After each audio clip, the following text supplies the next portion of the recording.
France में एक हफ्ते से आगजनी हो रही है, पूरा फ्रांस जल रहा है एक सप्ताह से। किसी एक सांसद का घर जला क्या? नहीं। किसी एक मंत्री का घर जला? नहीं। किसी एक जज का घर जला? नहीं। तो घर किसका जला?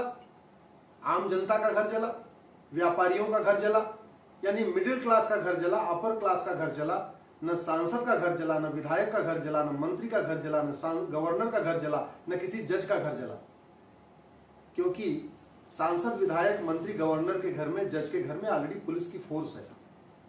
तो वहां पे ये जो जिहादी नहीं पहुंच सकते। पहुंच कहां रहे?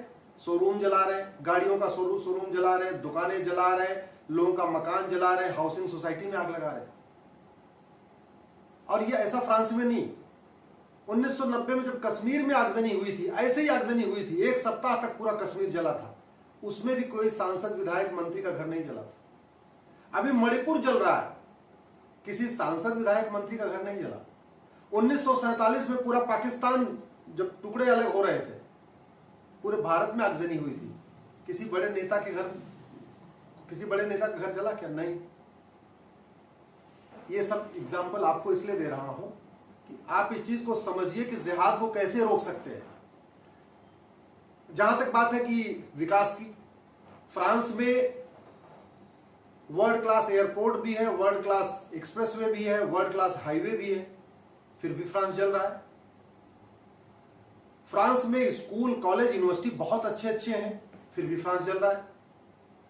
और फ्रांस में यूनिफॉर्म सिविल कोड भी है, फिर भी फ्रांस जल रहा है। इसका मतलब विकास करने, यूनिफॉर्म सिविल कोड लागू करने से भी जिहाद नहीं रोका जा सकता, घुसपैठ नहीं रोकी जा सकती। घुसपैठ रोकने का तरीका है, भारत में one nation one penal code लागू करना पड़ेगा।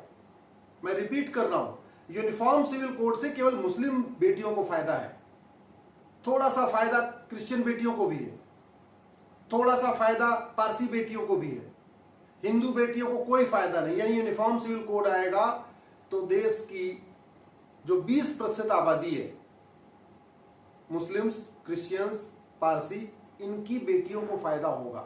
80% जनसंख्या को यूनिफॉर्म सिविल कोड से कोई फायदा नहीं।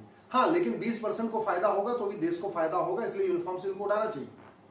लेकिन यूनिफॉर्म सिविल कोड आने से धर्मांतरण नहीं रुक जाएगा, यूनिफॉर्म सिविल कोड आने से रोहिंग्या नहीं भाग जाएंगे, यूनिफॉर्म सिविल कोड आने से बांग्लादेशी नहीं भाग जाएंगे, यूनिफॉर्म सिविल कोड आने से जो घुसपैठ हो रही है नहीं रुकेगी।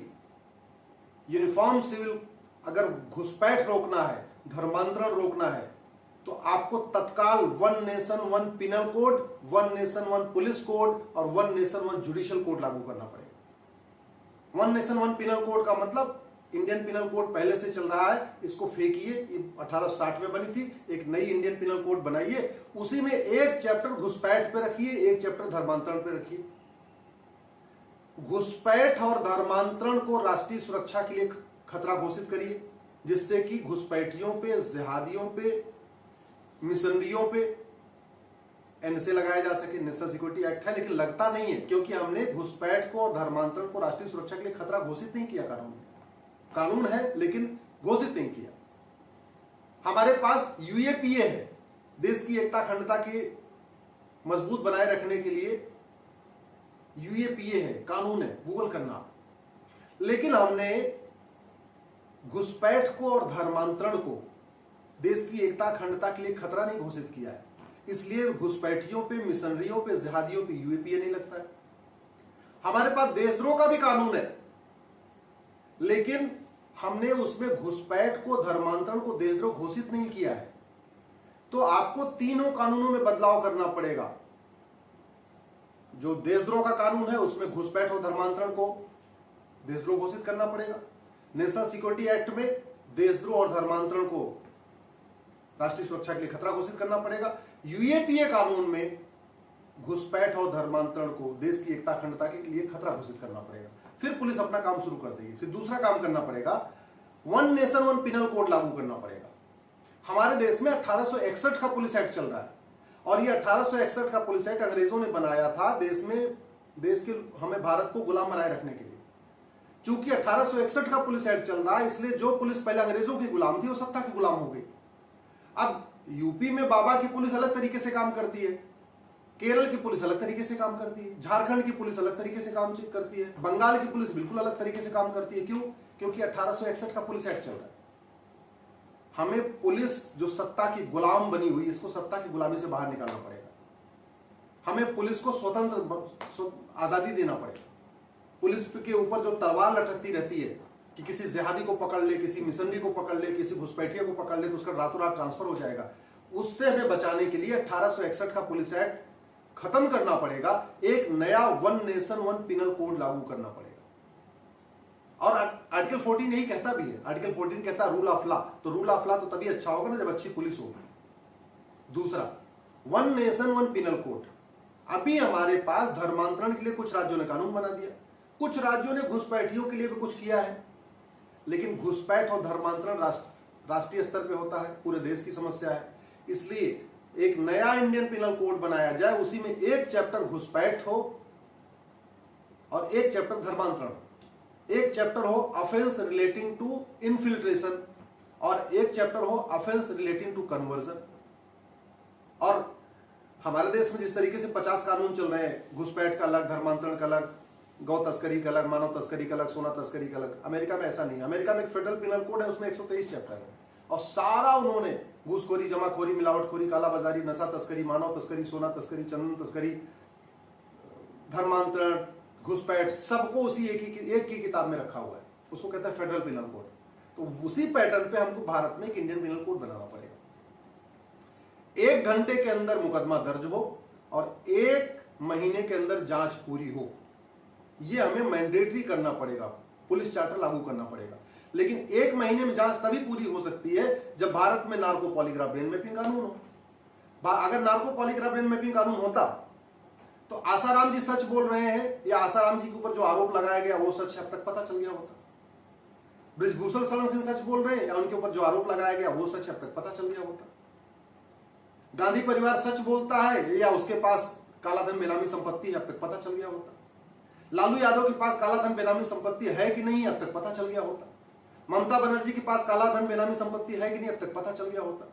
अगर नार्को पॉलीग्राफ ब्रेन मैपिंग कानून बनाया होता तो स्टालिन के पास कालाधन बेनामी संपत्ति है कि नहीं पता चल गया होता। तो नार्को पॉलीग्राफ ब्रेन मैपिंग कानून बनाना पड़ेगा, तभी 1 महीने के अंदर जांच पूरी हो जाएगी।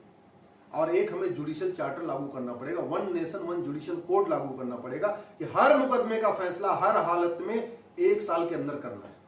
ये जो जजेस बार बार एडजर्नमेंट देते रहते हैं, वकील तारीख पे तारीख मांगते रहते हैं और जज तारीख पे तारीख देते रहते हैं, ये नहीं चलेगा। आपको हर हालत में 1 साल के अंदर मुकदमे का फैसला करना पड़ेगा। तो ये one nation one judicial code, तो ये 3 काम हो जाए, one nation one police code, one nation one penal code, one nation one judicial code, तब जाके वास्तव में जिहाद रुकेगा।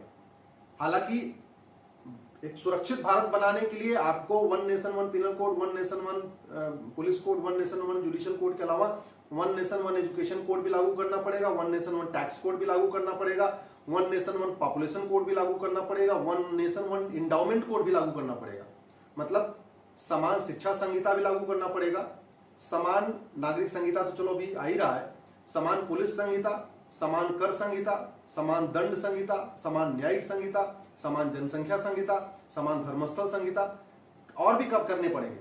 लेकिन आज मैं केवल 3 ही बात कर रहा हूं, one nation one police code, one nation one penal code, one nation one judicial code. इन तीनों की मांग करिए, नहीं तो याद रखिए फ्रांस में कोई सांसद, विधायक, मंत्री किसी का घर बचाने नहीं आ रहा है, सब अपने घर में है और उनके घर की सुरक्षा पुलिस कर रही है।